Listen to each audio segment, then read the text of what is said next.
YCP ప్రభుత్వ హయాంలో నిర్వహించిన ఆడుదాం ఆంధ్ర క్రీడా పోటీల్లో జరిగిన భారీ అవినీతిపై విజిలెన్స్ అండ్ ఎన్ఫోర్స్మెంట్ విభాగం సమర్పించిన నివేదిక ఇప్పుడు ఆంధ్రప్రదేశ్ రాజకీయాల్లో ప్రకంపనలు సృష్టిస్తోంది.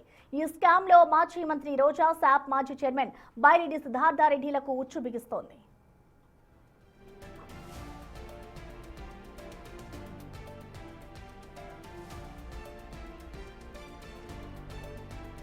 గత ప్రభుత్వ హయాంలో ప్రతిష్టాత్మకంగా నిర్వహించిన ఆడుదాం ఆంధ్ర క్రీడా పోటీల్లో స్కామ్ జరిగినట్లుగా విజిలెన్స్ విభాగం స్పష్టం చేసింది. ఈ వ్యవహారంపై సుదీర్ఘంగా విచారణ చేపట్టిన విజిలెన్స్ విభాగం సుమారు 3000 పేజీల భారీ నివేదికను ప్రభుత్వానికి సమర్పించింది. ఇందులో అప్పటి క్రీడా శాఖ మంత్రి రోజా, శాప్ మాజీ చైర్మన్ బైరెడ్డి సిద్ధార్థారెడ్డిలను ప్రధాన సూత్రధారుడిగా పేర్కొంటూ వారిపై క్రిమినల్ కేసులు నమోదు చేయాలని సిఫార్సు చేసింది.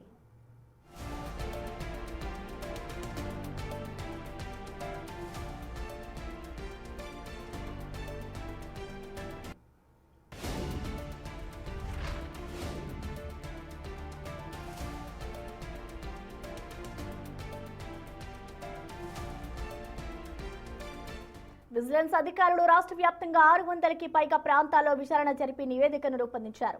సుమారు 40 కోట్ల అంచనాతో మొదలైన ఈ కార్యక్రమం పూర్తయ్యేసరికి 125 కోట్లకు చేరుకుంది. ఇందులో దాదాపు 40 కోట్లకు నేరుగా దుర్వినియోగమైనట్లుగా విజిలెన్స్ నిర్ధారించింది. ఇక గ్రామీణ స్థాయిలో క్రీడలకు 10,000 కేటాయిస్తే అధికారులు మరో 10,000 అదనంగా ఖర్చయిందంటూ మొత్తం 20,000 బోగస్ లెక్కలు చూపారు. క్రీడా పరికరాల కొనుగోలు, ఆటగాళ్లకు వసతి, భోజనం వంటి అన్ని విభాగాల్లోనూ భారీగా నిధులు దోచేశారు. పోటీల్లో విజేతలుగా నిలిచిన వారంతా దాదాపు వైసీపీ కార్యకర్తలేనని విచారణలో తేలింది.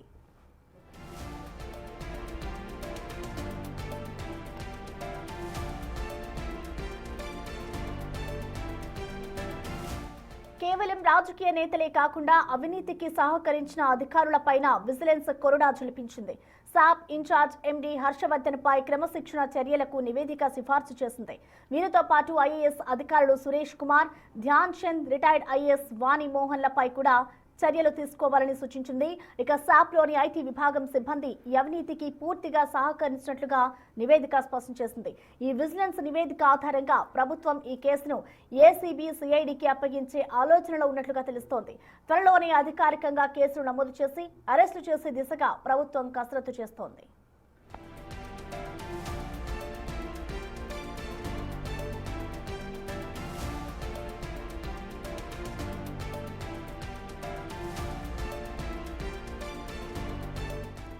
ఆడుదాం ఆంధ్ర స్కామ్ లో మాజీ మంత్రి రోజా, బైరెడ్డి సిద్ధార్థరెడ్డితో పాటు మాజీ సీఎం జగన్ హస్తం కూడా ఉందని ఆరోపించారు శాప్ చైర్మన్ రవినాయుడు. వీరందరినీ విచారిస్తే మరిన్ని నిజాలు బయటకు వస్తాయని చెబుతున్నారు. తిరుపతిలో కూటమి ప్రభుత్వంపై తీవ్ర విమర్శలు చేసిన రోజా విజిలెన్స్ నివేదికపై ఏం సమాధానం చెబుతారని ప్రశ్నించారు.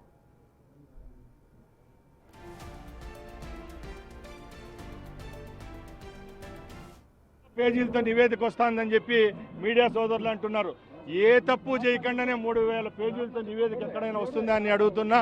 తప్పకుండా పేద ప్రజల యొక్క రక్త మాంసాలు తిన్న ఆ రోజు అధికారులు అయితేనే, ఆ రోజు రాజకీయ రంగంలో ముసుగులో ఉండి పనిచేసిన మంత్రులు అయితేనే కేవలం శిక్షే కాదు, ఆ పేద క్రీడాకారుల యొక్క ఉసురు కూడా వాళ్ళ మీద పడే పరిస్థితి రేపు రాబోయే కాలంలో ఉంటుందని తెలియజేసుకుంటూ ఈ రోజు మా శాప్ బోర్డు నుంచి అలాగే ఆంధ్ర క్రికెట్ అసోసియేషన్ వరకు, అలాగే మాకు సంబంధించి ప్రభుత్వంలో ఏ అభివృద్ధి కార్యక్రమాల్లో ఎక్కడ రాజకీయ ఇంటర్ఫియరెన్స్ లేకుండా ముందుకెళ్తున్నామని చెప్పి గర్వంగా తెలియజేసుకుంటున్నాం.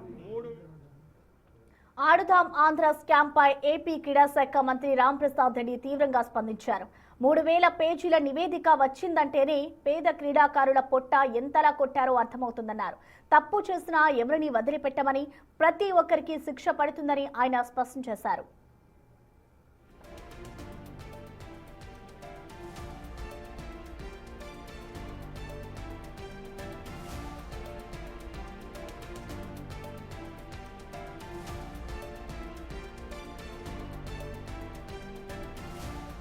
ఆడుదాం ఆంధ్ర స్కామ్ పై ఎవరి పాత్ర ఉంది, ఏ విధంగా అవినీతికి పాల్పడ్డారనేది మొదటి నుంచి పోరాడుతూ అధికారులకు 1400 పేజీల నివేదిక ఇచ్చానన్నారు క్రీడా సంఘం నేత రంభాప్రసాద్.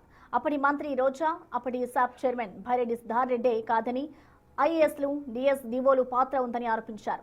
పేద క్రీడాకారులకు కిట్లను ఇవ్వకుండా ఇచ్చినట్లు, డబ్బులు ఇవ్వకుండా ఇచ్చినట్లు కోట్లు దోచేశారంటున్న రంభా ప్రసాద్తో మా ప్రతినిధి నరసింహ ఫేస్ టు ఫేస్. అసలు ఈ ఆడుదాం ఆంధ్ర స్కామ్ని మొట్టమొదటగా బయటికి తీసుకొచ్చినటువంటి వ్యక్తిని నేను. అలాగే సంవత్సరంన్నర నుంచి ఈ ఆడుదాం ఆంధ్ర మీద పోరాడుతూనే ఉన్నాను. విజిలెన్స్ వాళ్ళకి ఆధారాలతో సహా 1400 పేజీల రిపోర్టును కూడా ఎక్కడెక్కడ స్కామ్ జరిగింది, ఎక్కడెక్కడ వీళ్ళ డిఎస్డిఓలు అన్యాయం చేశారో అవన్నీ కూడా నేను రాతపూర్వకంగా ఎవిడెన్స్లు ఇవ్వటం జరిగింది. చాలామంది సాబ్ చైర్మన్ గారు కానీ లేకపోతే స్పోర్ట్స్ మినిస్టర్ గారు కానీ ఒక మాట చెప్తున్నారు. రోజా గారు బైరెడ్డి సిద్ధార్థారెడ్డి పేరు చెప్తున్నారు. వాళ్లే కాకుండా ఈ స్కామ్లో 2 ఐఏఎస్ ఆఫీసర్లు ఉన్నారు. ఈ రాష్ట్రంలో ప్రతి జిల్లా డిఎస్డిఓ పాత్ర ఉంది. ముఖ్యంగా ఒక 4 జిల్లాల అధికారులైతే ఆ క్రీడాకారులు మేమే అని చెప్పి క్రీడాకారుల పేరు మీద కూడా డబ్బు డ్రా చేయడం కూడా జరిగింది. ఈ ఆధారాలన్నీ కూడా మేము స్పోర్ట్స్ అథారిటీకి సాబ్ చైర్మన్కి ఇవ్వటం జరిగింది. కానీ ఇప్పటికీ వాళ్ళు అదే పదవుల్లో కొనసాగుతున్నారు. అదే జిల్లాల్లో డిఎస్డిఓలకు వాళ్ళ అవినీతిని ఇంకా ఎక్కువ చేశారు. కానీ 15,000 మంది క్రీడాకారులకి నగదు బహుమతి ఎక్కొట్టడం